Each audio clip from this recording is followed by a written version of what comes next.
I mean, you can feel Alex Atkins' imprint on this roster, especially in the type of guys he's bringing in. I talked about the versatility, but it's all of these guys who you see moving in space when you're trying to go back and watch the film on them. It seems like not only was it a concerted effort, like you're talking about, Brendan, to throw numbers at this position, but throw numbers at the type of guys they're trying to get at this position.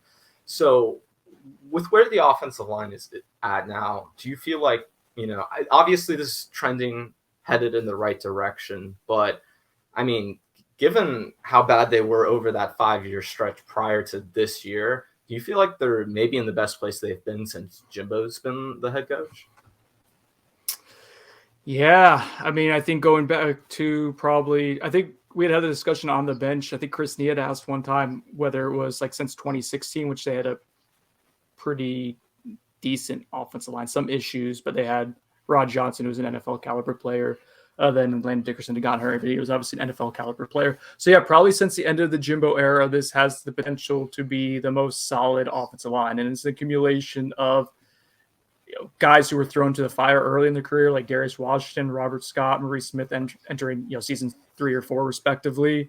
And then the veterans that you bring via the transfer portal. Well, there was Dylan Gibbons last year, and he steps in and just to show you where the offensive line was at. Like, he's probably your best offensive lineman last year. I'm not sure that's too much of a debate, but we can make the argument for a couple of guys. But yeah, he's right up there in the top 2 or 3 for sure.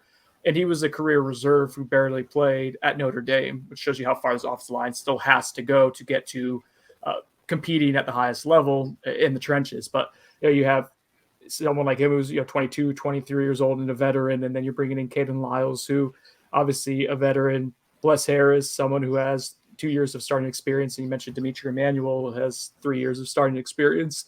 I think he started 24 consecutive games at Charlotte. So yeah, you all of a sudden bring in, you have this combination of guys who were young but are no longer young, and you have guys who you bring in as veterans. So in theory, that should really help solidify things and allow you. And the Jazston Turnetine too has 600 career snaps in the SEC.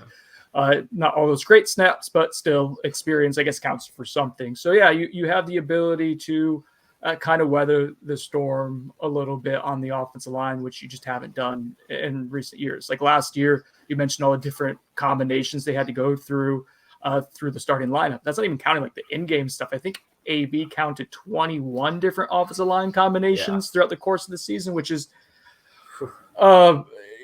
probably 10 is what you should be going through the season with some kind of attrition or whatnot. And part of that is injuries, and then part of that is just guys not performing well, and you're having to mix and match and trying to figure things out. You're able to kind of, I think, ideally jump past that part of the rebuild now of that position group, where you're not having to continually take guys in and out and try them out. You can now probably have a few players who you feel decent about in certain spots and withstand injuries, to where if one guy goes down, what your backup plan is now. You're not trying to have to figure it out from week to week and do patchwork, which should be helpful for continuity throughout the course of the season.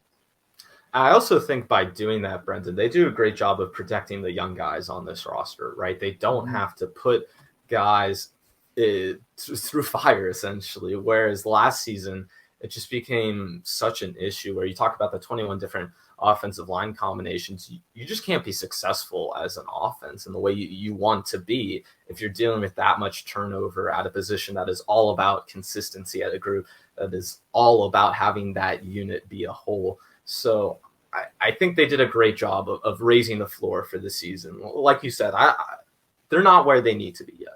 They can still really improve. And I think Alex Atkins is going to keep doing that. I have a lot of personal belief in him. And I think he's shown that this last recruiting cycle, these transfer cycles, that if you give him the opportunity, he's going to go and get the guys he wants that fit his system well.